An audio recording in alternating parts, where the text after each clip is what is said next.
Welcome to Kung Fu Habit number 2. I'm Echo Fang Grey Wolf. I am finishing up what I need to do at work, and so we're going to chit chat now. Okay? So if you're watching this video and you made it through my labeled ignorance videos, let me apologize. I couldn't really make my point without going a little angry. But if you've been here, if you're one of my 200 plus followers, then you guys know I mean well, I attempt well, I don't always deliver. Okay?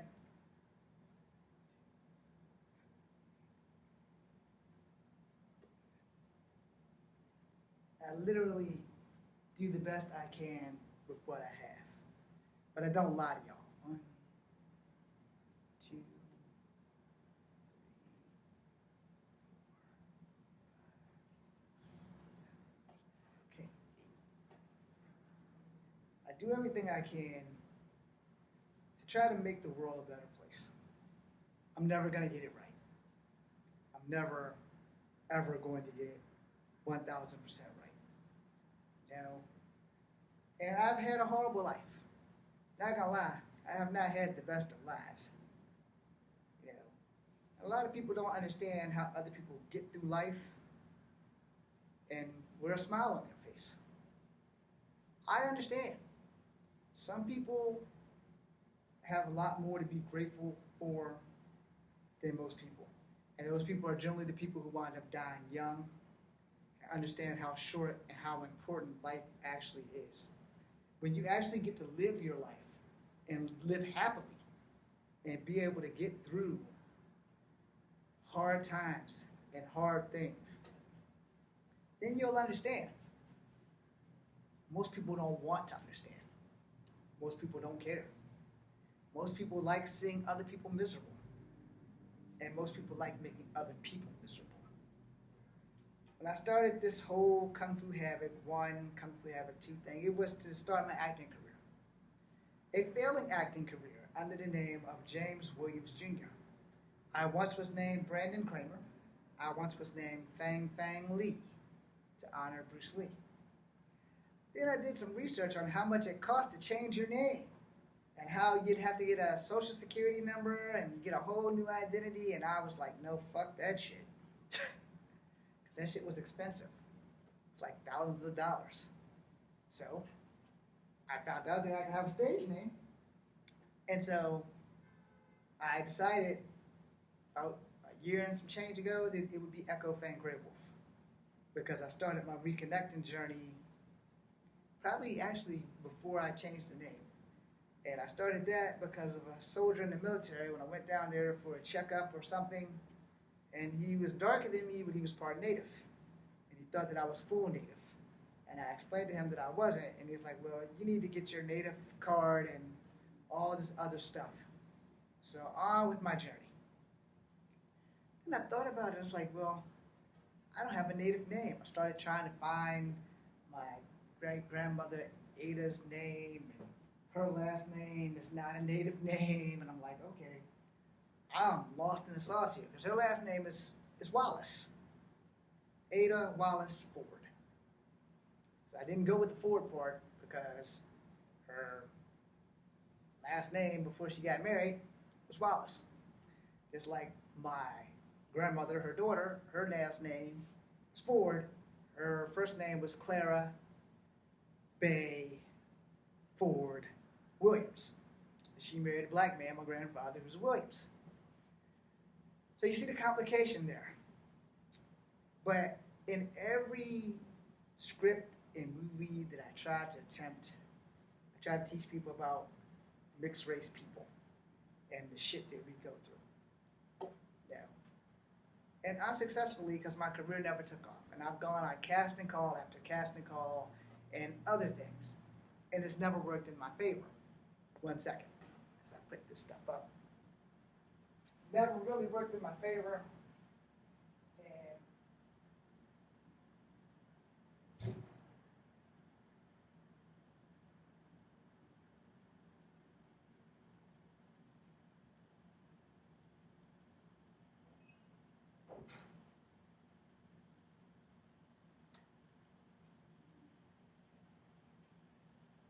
And I've had to try to prove my color to color people.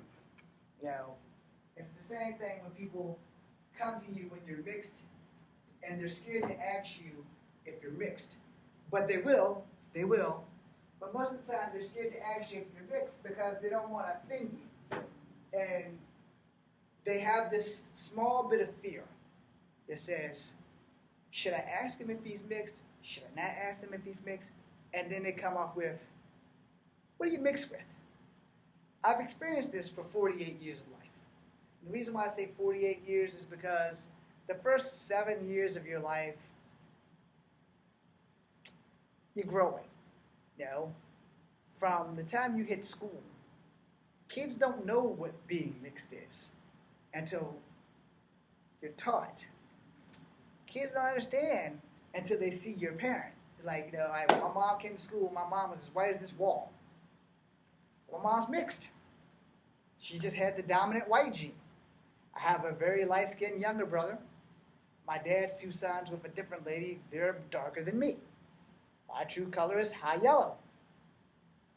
Been that way for a long time. Then I got a job, I just wouldn't wear long sleeves. That's why my arms are dark on the outside and light as fuck on the inside. And I've had places where I've been where people have assumed that I was Mexican and possibly Hawaiian and other Asiatic people. Now, as a person who was of Native descent, I would have to break it down. It was like, no, I'm part Cherokee and part black and part white. But since everybody's Cherokee, everybody's somebody twice removed from a Cherokee princess. I'm not that Cherokee.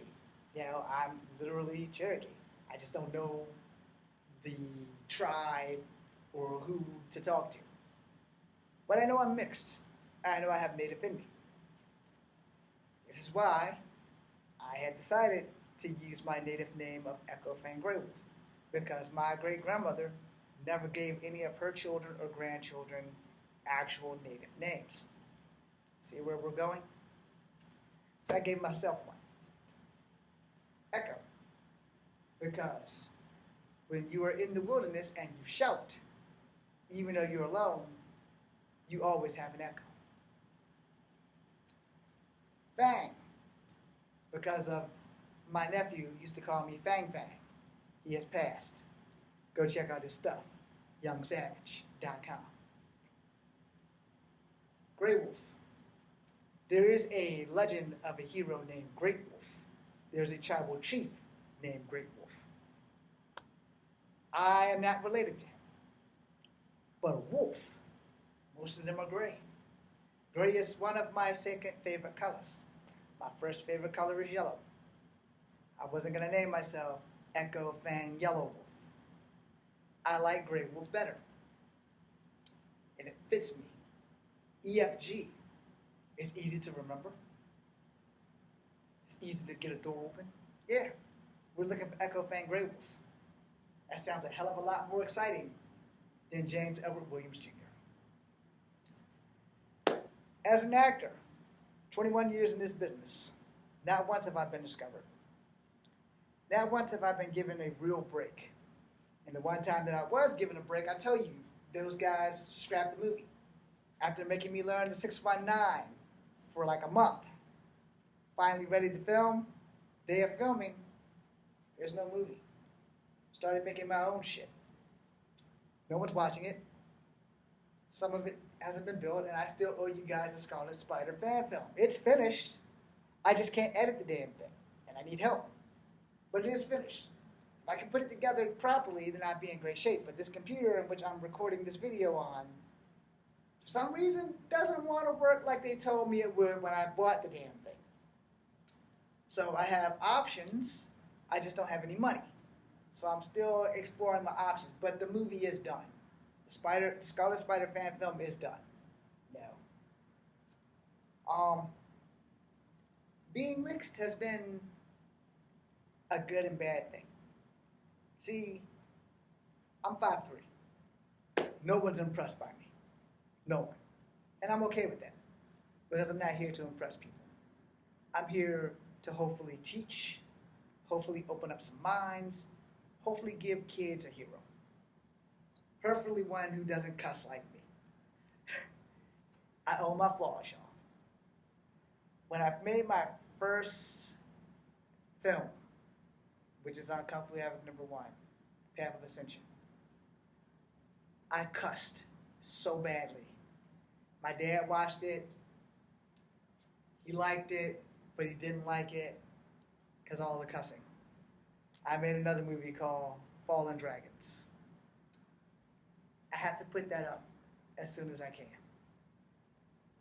It was about a guy who was part black, part native, and part Chinese. It's a good story. But I can't remake it because everybody's older and I don't know where they are. Shout out to Eric Chin. Shout out to Adrian Cow.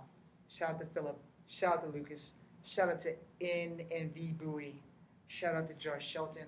And shout out to the one person whose name I can't remember, so we're just going to call him the white cat in the film because he was the only white guy in the whole film.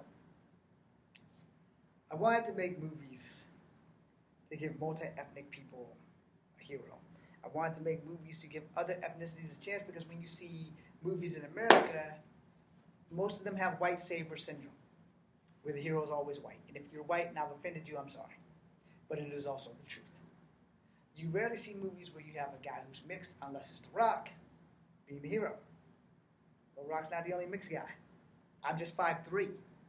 So they kind of just look right over me. No offense, I love The Rock. I wish The Rock would give me a job. Pitch that out to him. I wish Marvel would give me a job. Sony. But they don't have mixed writers writing stories for mixed people to play. See the conundrum? So I started making my own heroes. I became Echo Fan Grey Wolf because James Williams Jr. was not getting anything at casting calls. And yeah, they're extras. But if you work enough, you can be a paid extra. You know? So every time I go in there, I'd always put down black. They'd look right at me and be like, boy, you ain't black. That's not the first time I've been told that. The last casting call I went to, the guy was like, yo, honestly, I see you have the fire, I see you have the desire, but the problem is there's a list. You're never going to be on that list because you're not black. You're not tall. I didn't believe him. I knew that he had some truth behind it, but I didn't really want to believe him because I wanted to believe that I had a fighting chance. With 9-9, I have a fighting chance. So I'm going to be talking to them. I'm going to be emailing them between now and Monday about fixing my stage name to Echo Fan Grey Wolf because that's what I'm going to be notified, but all my checks are going to say James Williams Jr. I want you guys to understand. Fight for your dreams with all you've got. Never give up. Never stop. I told you guys that I would never quit this thing. I would keep doing YouTube until I got famous, and I would do YouTube after I got famous. Somebody else might be in control of the page, but I've never been given any opportunities that could make a difference. YouTube was like my one shot because we had a studio here that was ran by Tim Reed. It was called Millennium Studios. They promised us Hollywood East, but they gave us a Hollywood lie. They didn't tell us about being a SAG actor or having an appointment on the day that I arrived, which is what led me to making Fallen Dragons. I still want to act. Yes, I'm in school for police science and criminal justice because I need a job. Am I going to be happy at that job? No. I love making kung fu videos. I love having you guys, even though it's a small band and some of you are just here to give me mercy. And I thank you for that. I know my range in acting. I know that if given a shot, that I can make it. I know that I'm never going to be the leading man. I know that. And I'm okay with that. I have made peace with if I can just get my foot in the door. You know what I'm saying? You guys are probably going to discover me when I'm dead. Not gonna lie. You're probably going to discover me when I get dead. Somebody's going to stumble across one of my shit and they're going to be like, damn, this dude was as good as Bruce Lee. This dude was as good as all the others that come through. Why was he never given a shot? No one's going to tell you it's because I'm 5'3.5" and that I weigh 125 pounds. And no one wants to see a 125-pound guy beat the shit out of a 200-pound guy, even though it is highly possible for it to happen. So, I want you guys to understand this. This is the life I chose. I wanted to be an actor because I wanted to be a hero. I wanted to give kids who grew up like me that are mixed and had nothing to look forward to. They have The Rock now. But he shouldn't be the only option. I should be getting that point too. This is for those mixed kids that are shunned by their people who look like them and say, yeah, you're never going to be black enough. You're never going to be white enough. Or you're never going to be native enough. The shit that has been told me time and time again.